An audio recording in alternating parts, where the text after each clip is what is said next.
morning students, we are here to understand direct and indirect speech. Direct and indirect speech के first part में हमने कोशिश की कि डायरेक्ट स्पीच क्या है, इनडायरेक्ट स्पीच क्या है, हमारी एजुकेशन में इसका इम्पोर्टेंस क्या है। दो व्यक्तियों के बीच में अगर कोई बात हो रही है उसको हम अपने शब्दों में कैसे प्रस्तुत करें। दूसरा, मेंटल लेवल डेवलप करने के लिए हमें इन चीजों को अपने पाठ्यक्रम में पढ़ना होता है। कोई भी चीज जितनी अधिक कठिन होगी उसको सीखने के लिए हम जितना अधिक प्रयास करेंगे, हमारा मस्तिष्क, हमारा माइंड उतना ही अधिक डेवलप होगा। राइट हैंड से हम अधिक काम करते हैं तो ये अधिक सक्रिय माना जाता है, लेफ्ट हैंड से हम कम काम करते हैं तो ये कम सक्रिय माना जाता है। तो इसी तरह माइंड की सक्रियता के लिए हम अपने पाठ्यक्रम में इन चीजों को पढ़ते हैं, समझते हैं, जानते हैं, ताकि आने वाले समय में हम उन समस्याओं का सामना कर सकें जो हमारे सामने आने वाली हैं। यही शिक्षा का उद्देश्य है। एक स्टूडेंट एक टीचर से क्या सीख पा रहा है, क्या समझ पा रहा है, ये इसका एक तरीका है। शिक्षा के माध्यम से हम अपने मानसिक शारीरिक विकास को कर सकें। तो इसी कड़ी में हम आज जान पाएंगे कि प्रोनाउन के चेंज किस प्रकार से करते हैं। डायरेक्ट एंड इनडायरेक्ट स्पीच के पार्ट थर्ड में चेंज ऑफ प्रोनाउन के अंतर्गत हम सबसे पहले फर्स्ट पर्सन को देखते हैं। फर्स्ट पर्सन में क्या है? आई, मैं, यानी कि बात करने वाला। वी यानी कि हम बात करने वाले। फर्स्ट पर्सन में कहलाते हैं जो बात करते हैं। तो यहां पर आई, मी, माई, माइन, माई सेल्फ, ये एक लाइन है। हम इन वर्ड्स को कैसे चेंज करेंगे ये आज हम सीख पाएंगे। We, us, our, our, ours, ourselves. अगर प्लूरल में है तो इन वर्ड्स को हम कैसे चेंज करेंगे ये आज हम सीख पाएंगे। तो इसके अंतर्गत पहला जो एग्जांपल हमारे पास है वह Ravi said to me I can not go there. तो रवि सेड टू का यहां पर हमने टोल्ड किया, मी हमारा जो करते दैट इन्वर्टेड कोमास के इधर आने वाला कोई भी प्रोनाउन चेंज नहीं होगा, ये स्पष्ट समझ लें। इन्वर्टेड कोमास के ठीक अंदर अगर कोई भी प्रोनाउन है, ये प्रोनाउन है, ये वाले प्रोनाउन अगर इन्वर्टेड कोमास के अंदर यहां आते हैं तो हम इनको चेंज करेंगे। इन्वर्टेड कोमास के बाहर कोई भी प्रोनाउन नहीं बदलेगा, ये स्पष्ट समझ लें। प्रोनाउन चेंज का मतलब ये नहीं है कि ये प्रोनाउन भी हम बदलेंगे और ये प्रोनाउन भी नहीं। इन्वर्टेड कोमास के ठीक अंदर आने वाले प्रोनाउन को हमें चेंज करना है। क्यों, ये भी हम बताते हैं। तो Ravi told me that he could not go there. अब ये चेंज क्यों है? आई को हमने रवि के अकॉर्डिंग यहां पर ही किया। आई क्या है हमारा? First person. फर्स्ट पर्सन को हमने सब्जेक्ट के अकॉर्डिंग चेंज किया। जैसे हमने लिखा first person will change according subject. तो यहां पर सब्जेक्ट क्या है? रवि। रवि के अनुसार हमने आई का ही किया। अगर रवि के स्थान पर यहां पर रविता होता तो हम यहां पर सी करते, ठीक। अगर आई यहां पर दिया हुआ है और यहां पर यू होता तो हम यू को यहां पर उठा ले आते। अगर यहां पर ही होता तो हम ही को ले आते। अगर सी होता तो सी को ले आते। यानी कि आई फर्स्ट पर्सन सब्जेक्ट के अकॉर्डिंग चेंज हो। हमने यहां पर रवि को देखा तो ही कर दिया। एक बात फिर दोहरा रहा हूं, रवि है तो ही, रविता है तो सी। कोई यहां पर ही दिया है तो यू का क्यों ही आ जाएगा, सी है तो सी आ जाएगा। और यहां पर किसी ऐसे वर्ड को हम यूज करते हैं जो सिंगुलर को शो करता है तो वो सिंगुलर के अकॉर्डिंग यहां पर आएगा। लेकिन हमें ये देखना होगा वह मैस्कुलिन है या फेमिनिन है। मैस्कुलिन है तो ही और फेमिनाइन है तो सी का प्रयोग यहां पर करेंगे। कैन को हमने पिछली श्रृंखला में यानी कि पार्ट 2 में सीखा है कि हम वर्ब कैसे बदलते हैं। अगर यहां पर सेड टू है तो उसका टोल्ड कर देंगे, और टोल्ड है पास्ट इंडेफिनिट यानी कि सेकंड फॉर्म। सेकंड फॉर्म आने पर यहां की वर्ब भी आगे अगले कदम पर यानी कि सेकंड में जाएगी। कैन का हमने कुड किया, नॉट गो देयर। अब सरल शब्दों में समझ लें, Ravi said to me, Ravi told me. अब इन्वर्टेड कोमास के स्थान पर दैट, आई का ही, कैन का कुड, नॉट जो का त्यों, गो यहां पर आएगा, देयर यहां पर जो का त्यों रहेगा। अब एक नेक्स्ट सेंटेंस और लेते हैं प्लूरल में। People said to him we shall not pay bill. तो पीपल सेड टू का टोल्ड किया, हिम यहाँ पर आया, इन्वर्टेड कोमास के स्थान पर दैट, वी को प्लूरल मानते हुए हम यहाँ पर सब्जेक्ट के पास गए, यहाँ पर पीपल है तो पीपल के अकॉर्डिंग हमारा प्रोनाउन दे यहाँ पर आएगा। पीपल नहीं आएगा, दे आएगा। अगर यहाँ दे होता तो दे लिखते, अगर यू होता तो यू लिखते। यानी कि प्लूरल का कोई भी वर्ड अगर यहाँ पर दिया हुआ है उसके लिए हमने दे का प्रयोग करना। अब यहाँ पर वी के साथ तो सेल आता है, लेकिन दे के साथ क्या आएगा, विल। और विल का इस टोल्ड के कारण क्या हो जाएगा, वुड। एक बात फिर समझे, वी का दे होगा, वी के साथ सेल आता है, दे के साथ विल आता है, और विल का इस टोल्ड के कारण क्या हो जाएगा, वुड। नॉट पे विल। इस तरह से हम इस सेंटेंस को समझते हैं। ये सिंगुलर आई है तो ही हुआ, ये प्लूरल वी है तो यहाँ पर दे। यहाँ पर कैन का कुड और सेल का विल और विल का वुड करते हैं, बाकी सभी वर्ड सेम। आगे बढ़ते हैं, एक सेंटेंस लिखते हैं। Radha said I do my work my self daily. तो राधा यहाँ पर अपना कार्य स्वयं करती है, तो यहाँ पर हम आई को, माई को, माई सेल्फ को इस राधा के अकॉर्डिंग ही चेंज करेंगे। क्योंकि हम यहाँ लिख चुके हैं change of pronoun part third में कि first person will change subject. तो यहाँ सब्जेक्ट क्या है हमारा, राधा। तो आई को हम राधा के अनुसार क्या करते हैं, सी। माई को क्या करते हैं यहाँ पर, हर। और माई सेल्फ को क्या करते हैं, हर सेल्फ। तो यहाँ पर माई का हर हुआ, माई सेल्फ का हर सेल्फ हुआ, और राधा यहाँ पर जो का त्यों, सेड का सेड रहेगा, इन्वर्टेड कोमास के स्थान पर हम दैट प्रयोग करेंगे। आई का सी, डू का डिड पास्ट में, क्योंकि यहाँ पर सेकंड फॉर्म डिड है। अगर बाहर सेकंड फॉर्म है तो इन्वर्टेड कोमास के अंदर दी गई जो वर्ब है वह भी अगले कदम पर जाएगी। फर्स्ट है तो सेकंड, सेकंड है तो थर्ड। तो यहाँ पर डू फर्स्ट फॉर्म है तो हमने इसका सेकंड फॉर्म डिड किया। तो आई यहाँ पर सी के रूप में, डू यहाँ डिड के रूप में, माई हर के रूप में, वर्क जो का त्यों, माई सेल्फ हर सेल्फ के रूप में, डेली यहाँ पर आपका आ जाए। आगे बढ़ते हैं। Mukesh said to me we can go to cinema with him. अब यहाँ पर मुकेश सेड टू का टोल्ड हुआ, मी जो का त्यों रहेगा, दैट। अब वी प्लूरल है तो मुकेश और मी दोनों मिलकर यहाँ पर प्लूरल बने। अब यहाँ पर दे आने का कारण क्या है कि मी और मुकेश दोनों मिलकर सिनेमा जाएंगे तो वो प्लूरल बने, और प्लूरल हैं तो इसलिए हमने यहाँ पर दे का प्रयोग किया। कैन का पास्ट क्या बना, वुड। अब पहली वर्ब हमने चेंज कर दी तो गो जो की तो रहेगी। ये मैंने सेकंड पार्ट में बता दिया है कि अगर वर्ब अगर दो या दो से अधिक हैं तो उसमें पहले वाली वर्ब को हम चेंज करेंगे, कुड करेंगे, कैन का कुड, और गो जो का त्यों रहेगा, go to cinema with him. Third person change नहीं होगा। ये हम अगले स्टेप पर जानने की कोशिश करेंगे भी कि थर्ड पर्सन को हम चेंज नहीं करते, केवल फर्स्ट पर्सन को और सेकंड पर्सन को चेंज किया जाता है। अब सेकंड पर्सन पर बात करते हैं। ये वीडियो आप 2 या 3 बार देखेंगे तो चीजें समझ में आएंगी। तब अगर आपको फर्स्ट टाइम में समझ नहीं आ रही है, फर्स्ट टाइम समझ में नहीं आई तो सेकंड टाइम में आएगी, सेकंड टाइम में नहीं आई तो थर्ड टाइम में निश्चित रूप से आएगी। मन लगाकर अगर उन चीजों को देखते हैं, समझते हैं, अपनी नोटबुक में ये पूरा बोर्ड समरी को अपनी नोट करते हैं और आने वाले समय के लिए इसको मेमोरी पॉइंट बना के रखते हैं तो आपके लिए बहुत ही अच्छा रहेगा। आगे देखते हैं सेकंड पर्सन हमारा यू कहलाता है।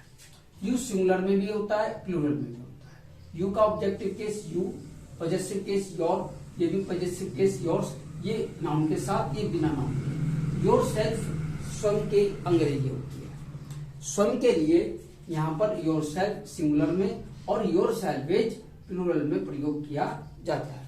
अगर एक व्यक्ति है सामने वाला तो यू के लिए योर सेल्फ, और अधिक व्यक्ति हैं तो यू के साथ हमारा योर सेल्वेज वर्ड का प्रयोग होगा। अब हम देखते हैं इसके चेंज को। Meenu said to Ajit your work is not good. तो मीनू यहाँ पर अजीत से बात कर रही है, बात करने वाली मीनू है और बात सुनने वाला अजीत है। तो यहाँ पर हम सेड टू को टोल्ड कर देंगे, इन्वर्टेड कोमास के स्थान पर दैट लाएंगे। योर वर्क, तो योर वर्क सेकंड पर्सन यहाँ अजीत के अकॉर्डिंग चेंज होगा। तो यहाँ पर हमने लिखा है second person will change according object, और यहाँ पर मीनू और अजीत में अजीत ऑब्जेक्ट है, मीनू सब्जेक्ट है।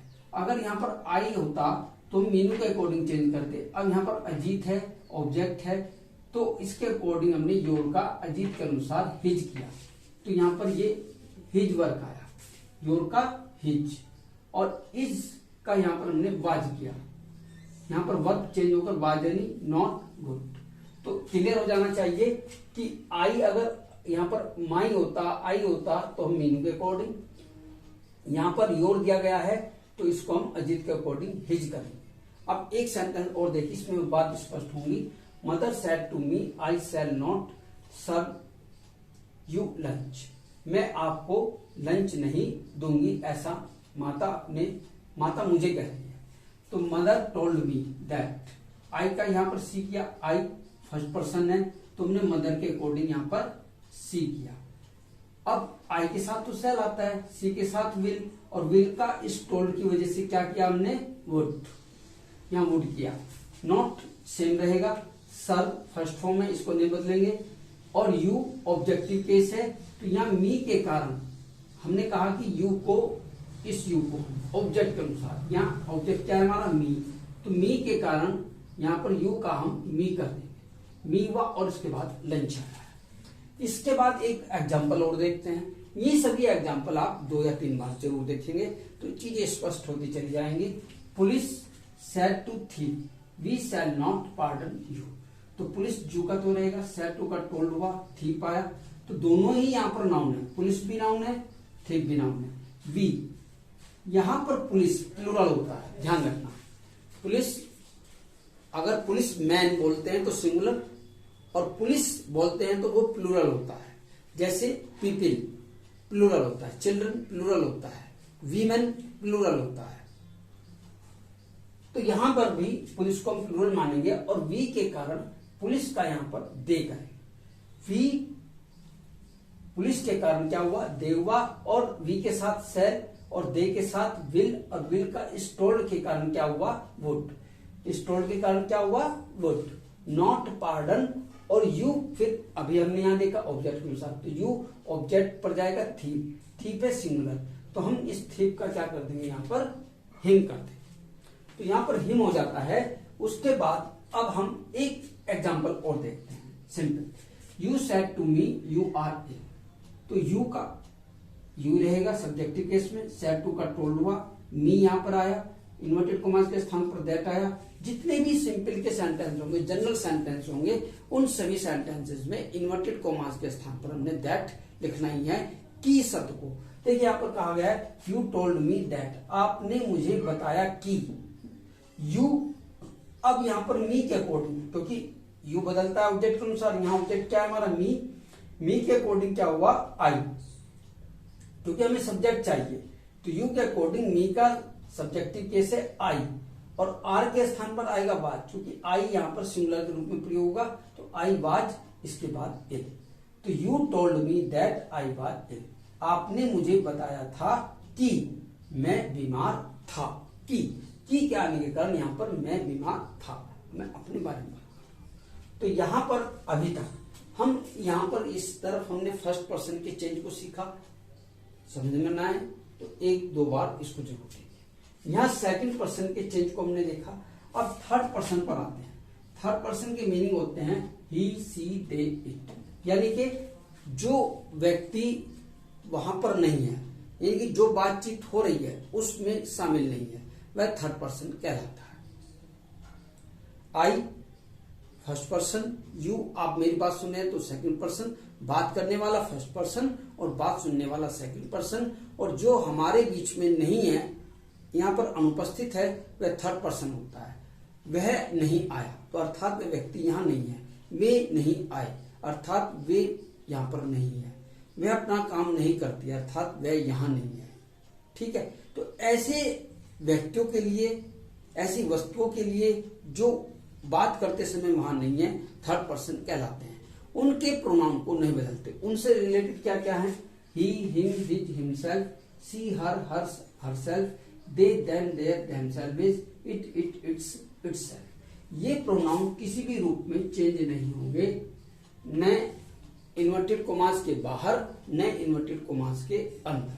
थर्ड पर्सन को हम बिल्कुल भी चेंज नहीं करेंगे। अब इससे रिलेटेड यहाँ पर एग्जांपल देख लीजिए।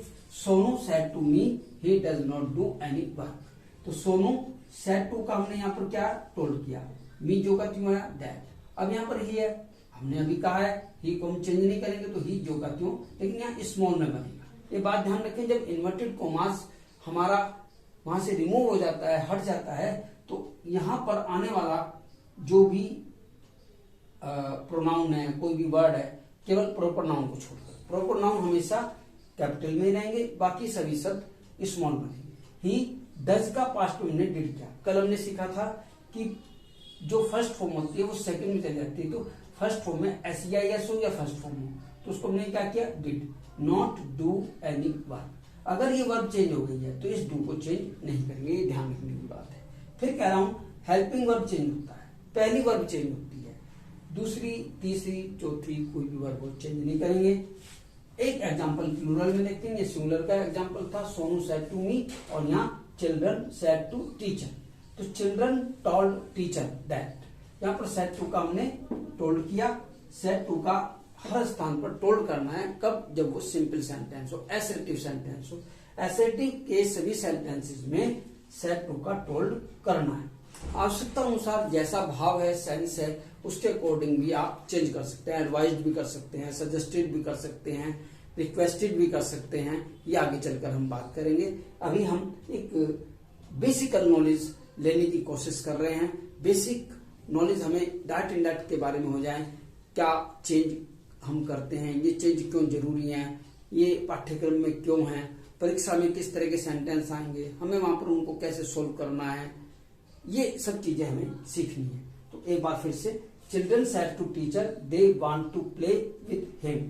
तो चिल्ड्रन सेड टू का टोल्ड हुआ टीचर दैट, दे यहाँ पर फिर उसी तरह से कैपिटल टी यहाँ पर स्मॉल बना है, वांट का वांटेड यानी कि सेकंड फॉर्म, सेड टू आने पर, टोल्ड आने पर हम वांट का वांटेड कर देते हैं। टू प्ले, जिस वर्ब के साथ टू लगा होता है वो इन्फिनिटिव होती है, वो वर्ब रहती नहीं। जैसे दूध से दही बन गया तो वो दही कहलाएगा, उसको हम दूध कह ही नहीं सकते।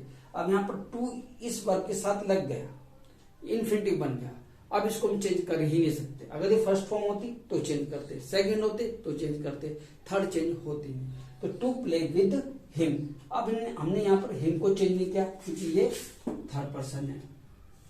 हमने यहाँ पर दे को चेंज नहीं किया क्योंकि ये थर्ड पर्सन है। हमने यहाँ पर चेंज किया योर को, उसका हिज बनाया। यहाँ पर हमने चेंज किया आई को, उसका सी बनाया। हमने यहाँ चेंज किया वी को, उसका दे बनाया। हमने यहाँ यू को चेंज किया, उसका ही बनाया। क्योंकि ये फर्स्ट और सेकंड पर्सन है। फर्स्ट यहाँ पर first person will change according to subject, second person will change according to object, और third person no change. Third person में कोई चेंज नहीं है। तीन ही पर्सन होते हैं पर्सनल प्रोनाउन के अंतर्गत।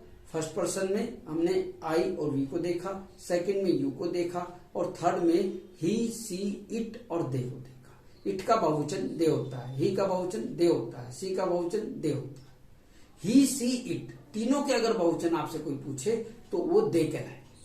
तो आज के इस पार्ट में, डायरेक्ट इनडायरेक्ट के इस पार्ट में हमने जनरल सेंटेंसेस को समझने का प्रयास किया। नेक्स्ट डे यानी कि कल हम कोशिश करेंगे कि एडवर्ब को हम कैसे बदलते हुए देखें, कैसे उनको समझें। नाउ का देन कब होता है, दिस का दैट कैसे होता है, हियर का दियर होता है, यस्टरडे का द लास्ट डे होता है, टुमारो का द नेक्स्ट डे होता है, क्यों होता है। इस पर भी हम जो क्वेश्चन मार्क लगता है, कोशिश करेंगे इस क्वेश्चन मार्क को हटाने की कोशिश करें और आपको स्पष्ट रूप से एक्सप्लेन करें कि यहाँ पर प्रोनाउन क्यों चेंज किया हमने, कल हमने वर्ब क्यों चेंज की थी, और यहाँ अब नियरेस्ट वर्ड क्यों चेंज कर रहे हैं, ये एडवर्ब चेंज क्यों कर रहे हैं, इनकी आवश्यकता क्यों बनी। तो आज इतना ही रखते हैं। Okay, thank you.